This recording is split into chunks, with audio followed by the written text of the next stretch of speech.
So, what's up mga ka-hunter? Ayan, mga ka-DIY. So, magandang hapon sa tayo lahat. Kape na tayo. So, update sa ating mga DIY. Irga natin mga ka-DIY itong ating napalitan ng barrel.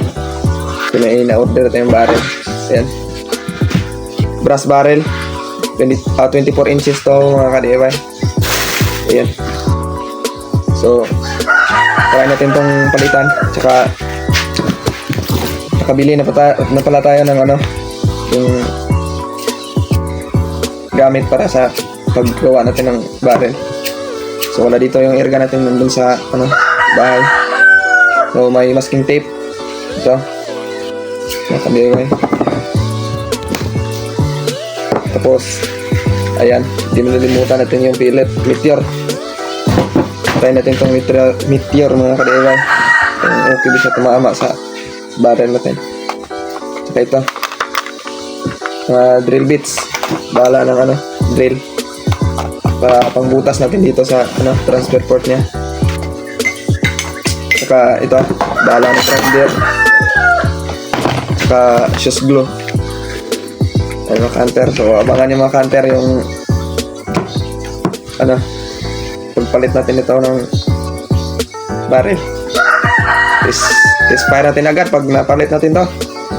Abang-abang lang mga ka-hunter. Mga ka-hunter, ito pa pala. May na-order na din tayo na mga o-ring. Ayan. Ang dami mga ka-hunter. Ayan, 1,000. Ayan. 1,200 pieces to mga ka-hunter. Ayan. Galing sa maliliit tsaka papunta sa malaki. So, ayan. Gamitin natin to dito sa pilot pusher mga ka-hunter para hindi mag-backfire. Ayan, o-ring. O-ring yung gagamitin natin. Mga ka-hunter. So, ayan, abang-abang mga ka-hunter. Tutorial natin. Saka nag-request pala nung paano gumawa ng valve. Sinsya na talaga mga ka-hunter kasi wala pa tayo. Yung gagawin natin yung valve. Gagawin na valve. Yung plastic. Hanap pa tayo mga ka-hunter.